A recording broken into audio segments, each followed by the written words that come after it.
Gaia, and this is Talk to Me Tuesday, and today it's the 20th of June, and I know the camera is in the wrong position and things look strange, but I had to show you all of it in just one frame. And this is the first part of my tree. So these are the first 6 trees that I finished. These are the winter trees, going from October, November, December, that it's easy to remember because it's a Christmas tree, up to December, January, February and March. And I've quilted them and finally finished them using the strange little kind of binding tool that I was talking to you about.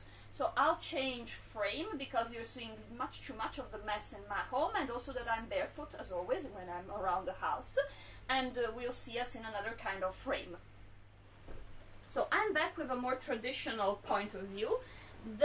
I'm particularly happy of finishing the trees.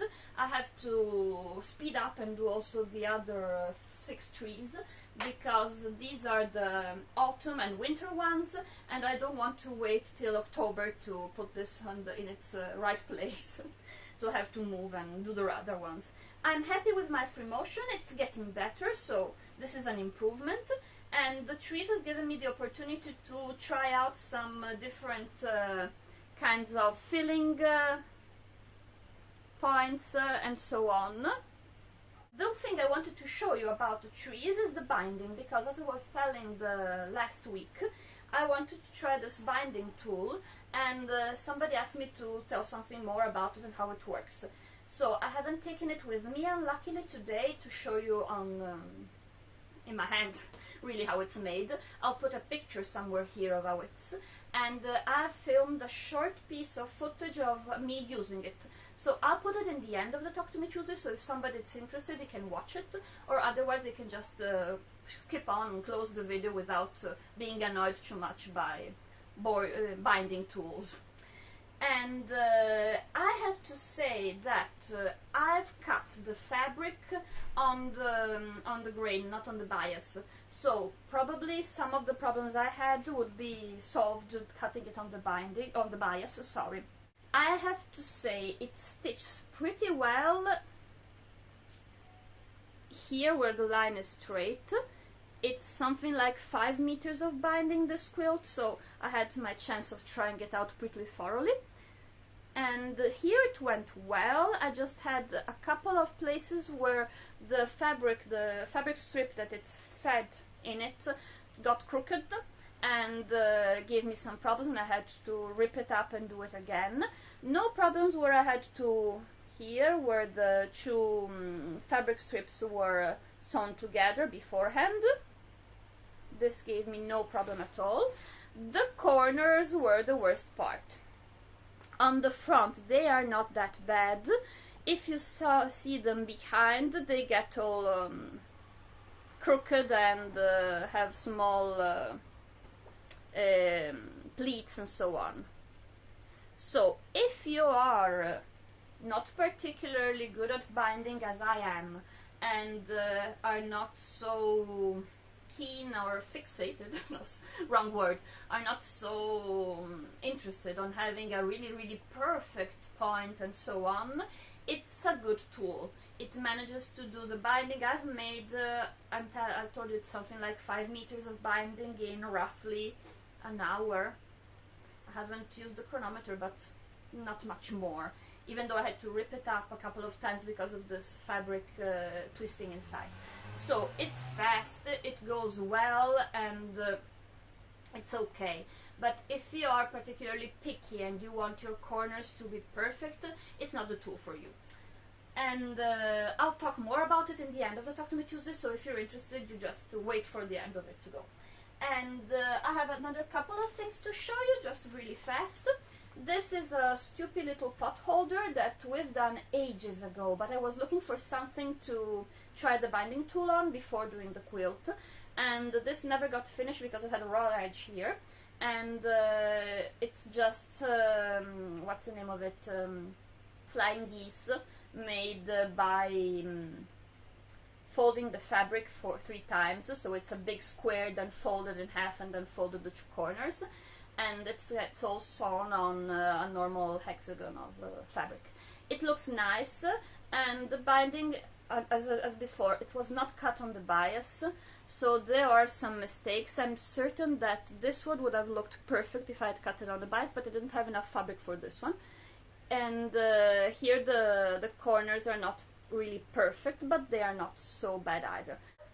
And the last thing I wanted to show you, it's this one. It's my second to last Tababoom block. I'm still missing the last one, the one with the barrels. So I've been watching closely the pictures of the various authors trying out this pattern, and I've seen that I didn't like it very much, in my opinion, when the 2 wings have colors that were very different, very apart one from the other. So I found some fabrics that were a subtle difference. I liked how it turned out, but my are those claws very small pieces. It wasn't really a problem, but they were really small.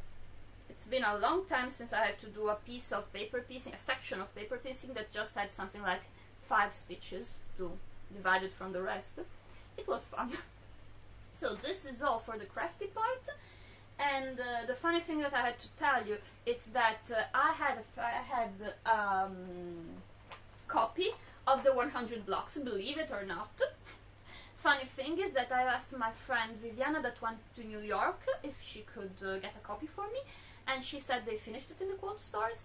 And I asked my fiancé when he went to Milan, that it's like the 2nd biggest city in Italy, if he could look for a copy in a magazine stand, but he had no time. And then he went to Munich, in Germany, stopping by with another airplane, and he didn't find it. I got the wrong bus stop and found myself in a part of the city where I usually don't go, and there's a very big newsstand where I knew once they had patchwork also magazines, but it was a long time since I've been there, and they had one. So this was really funny, and it struck me as really a strange thing. And the thing that is always shocking is the difference in price for the magazines in euro from the original dollar price, because this one has $7.699 written on top, and in Italy it's 12 euros. I have to check the math, but it thinks it's something like $15. Anyhow, much more than double the price. So this is it for my Talk to Me Tuesday. I'll leave you with the other part where I'm talking about the binding tool, and it's been a very nice thing because Carlo has found other magazines, not finding this one. He was particularly sad about it, and so he bought me other German magazines in the airport. So I have lots to read now. So goodbye to everyone. It's always nice to see your Talk to Me Tuesday. I try to comment as soon as I can, but sometimes they just build up and I have to see them all together afterwards. So goodbye, and we'll see us next week. Bye bye. Just a small thing on the geeky side. Carlo, my fiancé, he works in a big lab, and they just acquired a 3D printing machine, and he's done. I've asked him if he could do something for me, and he made the cookie cutters, Escher's cookie cutters, so you can have tessellating cookies.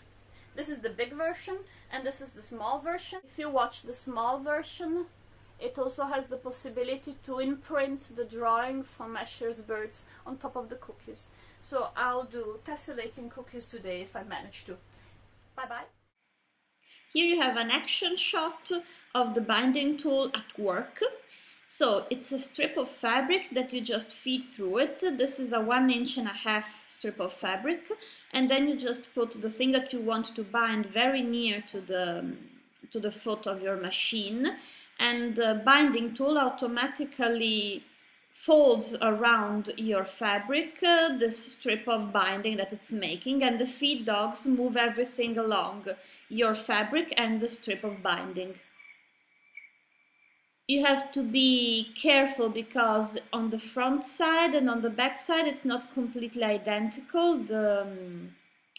the distance from the border of the binding and where you start to sew. So you have to be careful not to put it too much on the edge, otherwise on the other side it will just come out from the stitching.